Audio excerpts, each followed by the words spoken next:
Hello guys, welcome back to the channel Gyaan Valuable. Today in this video we will be analyzing a company which is more attractive from the budget point of view, which is scheduled today, which is Feb 1 2026 today, and there might be some good hearings regarding the railway projects and the budgets for the year ahead, and let's see how the company is fundamentally positioned. So we will be analyzing the fundamental structure of the company. Based on upon we'll be taking the decisions whether to buy it or not to avoid it. So let's begin. So this is company called Texmaco Rail and Engineering Limited, and it's listed on both BSE and NSE. And this company, the current market price is 127.74. So Texmaco market cap is around 5,197 crores, and the debt is 905 crores. We'll discuss about this structure, and the PAT is 200 crores. So coming to the balance sheet, which is the most important part for a fundamental analysis. So I need to exaggerate that fundamental analysis is more focused on the balance sheet. If a company's balance sheet is strong, you cannot beat it. Even there is a small slowish business which is not more attractive, but if the balance sheet is strong, you can trust that company and you can invest in that. This is the crux of fundamental investing. So fundamental analysis depends on the analysis of the balance sheet, right? The borrowings is around 906 crores. This is something which is long-term projects they have spent on the that is they have borrowed it for the long term. And other liabilities, this might be the trade payables to the that is the raw materials which they purchase. Fixed assets, it's 993 crores. It's a nice amount, it's a very big amount. Then other assets, it's 3534 crores. So what is there in the other assets? You can see here, it's inventories, trade receivables, cash equivalents, good figure, loans and advances, and here you can see other asset items. So this other asset item also I have analyzed it in deeper, so we will get into that after this step. Then coming to the cash flows, you can see there is a negative operating cash flows. This is majorly because of the company is not it's a capital oriented company. Projects are taken up and there might not be receivables getting received early, that is very faster. So that is why you can see the receivables are slow enough. And coming to the investing activities, they have a negative again. So they have purchased fixed assets in a huge amount, so that is why it's in a negative thing. So it's a good sign that it should be negative. So any company with a negative investing activity into, so the company is thinking of expanding, so that is a good sign.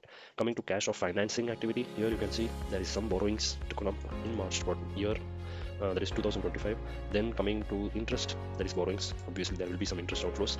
So yeah, so there is some loans taken up and good investments in the fixed assets and into the business.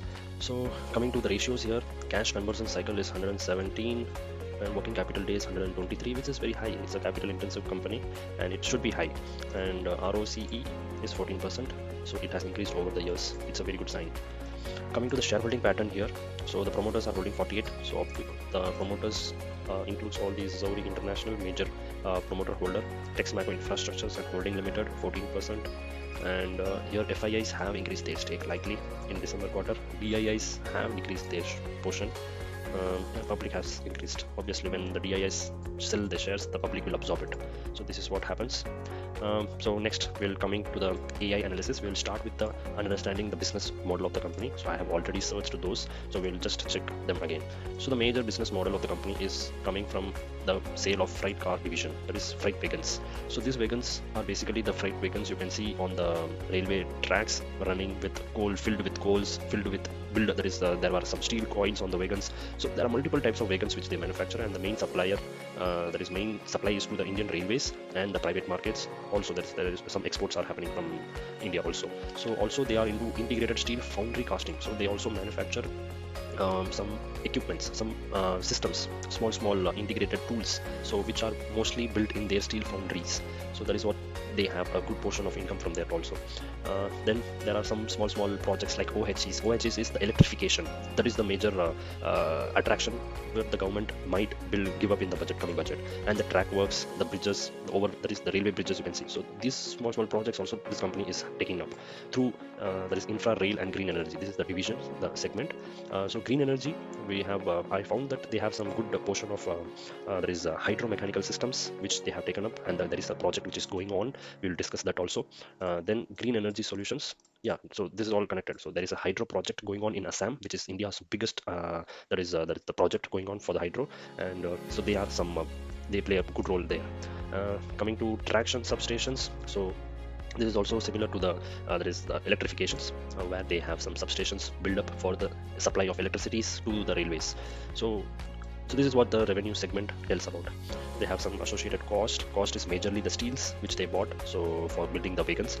So that is the major contributor here. Rest all, it's just the operating cost. You can see the power and fuel, employee benefits, all of the stuffs, which is not a big problem.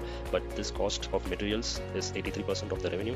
So obviously it's a capital intensive company, and the major raw material is steel, and the steel prices can affect can affect this company. Other assets in the balance sheet, I'll show you in the balance sheet. If you go, you see the other assets is around 1268 crores, and the borrowings are 906 crores. So the net you can see it's net zero debt company. So that is a good sign. And this what other assets comprises of. I have analyzed that, and I found that the other assets have other current assets here, unbilled debtors. So this is the biggest contributor here. So unbilled debtors as a component of around 708 crores. So this is the biggest contributor here. So I'll explain you what is unbilled debtors. Unbilled debtors in the sense, since it is a private, there is under Ind AS. That is, you can see here under Ind AS 115, the company recognizes the revenue which hits the P&L. So it recognizes the revenue based on the percentage of completion method. So there is some percentage. That is, let's say 15%. If 15% of the work is completed in a project, they will recognize the revenue. But billing to the customer happens only after 100% or some other milestones which they consider. So that is what we can see here, unbilled debtors. So the debtors which have not been invoiced for are booked here because the percentage of projects have been completed in order to recognize the revenue and to provide a proper structure of the company. That is to provide a good financial position of the company. So they need to recognize the revenue every quarter, and that is what the percentage of completion method is all about. And so this is what you can see here. That's the major thing of 708 crores. So this will be billed. This will be taken back from the the customers. So they will give us this money, and it will be done only when the projects are ultimately completed and whatever the agreements with the customers are. So that is why this company is net zero debt company, and it made me to it is attractive from this point of view. So this is what, and as you know, I'm always attract net zero debt companies only. So that is major focus is of all about. And then coming to advances to parties is 92 crores here. In this you can see advances to parties are small advances. You can see so that's not a major thing. Now what major thing we can expect from the upcoming budget 2026-27? So there are some expectation here. The government can invest more on the railway side. They can increase the capex. That's the major expectation. They can also focus on electrifications, some specified freight corridors. So all these stuffs which can be discussed. If it is discussed, then this company Texmaco Rail and Engineering will be the major beneficiary. So it will be in focus tomorrow. That is today. Then higher or multi-year capex commitment, and so that is what the freight vehicles which the company has a major commitment for. So the management has said that there is a good future ahead for this from the government's increasing the spends. Then also Vande Bharat, Amrit Bharat, they have some major role here also. If the government start investing more in the Vande Bharat type of models, coaches, then Texmaco will be indirectly beneficial from that from that initiative by the government, and accordingly I'll tell. So Vande Bharat, why it is indirectly beneficiary? Because they do not build the coaches. It provides some components or interiors parts to the company, to the Vande Bharat. So you can see here. So the components and interiors, these are purchased. These are manufactured by their subsidiary with there is a joint venture, Syra Asia. So that company has a 50% joint venture, and so they manufacture components and interiors for Vande Bharat. So that is another beneficiary which you need to peak focus when the government declares any major thing to Vande Bharat or increasing the number of Vande Bharats in the country. Then Texmaco will be beneficiary. And further, if there is dedicated freight corridors, that also will be more beneficiary, because this company's major revenue is only from freight wagons manufacturing. So that is why this dedicated freight corridors will be impacting majorly to this company. And electrification projects, even though this is not a major revenue segment for the company, but still there is some minor part of the revenue which comes from electrification projects, which still benefits the company. So that's a good sign. Then there might be some manufacturing incentives given, the PLI, that is production linked incentives. So that will be also a good booster for the company. And there might be export or payment supports. Okay, so these are all the commitments which the management will also expect from the government in the union budget, that is 2026. And coming to the other segment here, that is the rail, that is the green energy focus, which I have already discussed. They have some hydro projects going on in Assam. So the project name is Subansiri Lower HE project. So this is with NHPC, and they are major contractor for HM systems implementation. So majorly the gates, penstocks, hoist, track racks. So all these things you can see. You can just use ChatGPT and see what are they. And it is the hydromechanical systems, which is more important integral part of an hydro project. So in that, this company has a major role. And this project is also the very big project. You can see the largest hydro project in India. Still, it not forms major part of the revenues of the company. Yeah, still, but it's a good thing that the company can focus on many other projects which can come up from the government. And so that is what you can see, the 9% of revenue is impacted from these types of projects, the green energy. So the company is diversified multiple ways, so you need to focus specifically on the major contributor, that is the freight vehicles. So major big impact will come from the direct impact is from the freight corridors. If this dedicated freight corridors, there is a big jump, then this company will be directly impacted, and it is a positive impact that they will be beneficiary of those projects. So next, future plans. Here you can see this is the hydro project plans, so they are more focused on that as well. Then coming to the final and the most important thing is what is the actual value of the company and what we can expect the share price to go. So the intrinsic value here, it comes around the fair value range of 150 to 200. So how it has come, we'll not worry about that. So this is what they are, AI ability to trust here. So they have considered all the peers and they have decided that it's a fair value at 150 to 200 range. Now currently it is around 127 per share.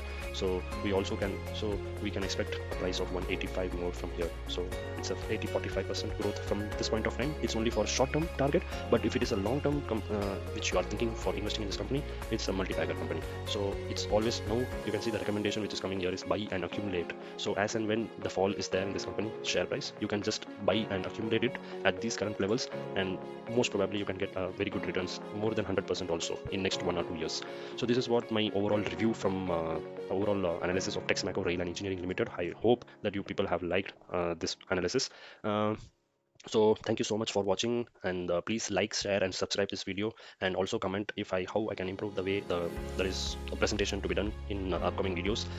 So thank you so much for watching, and this disclaimer is the more important part, is only an educational video, so do not make investment decisions directly by watching this video. Make your own decisions, make your own investing analysis, a different setup of framework before you take an investment in any of this company which is posted in this channel. So thank you so much for watching. Bye bye, happy investing.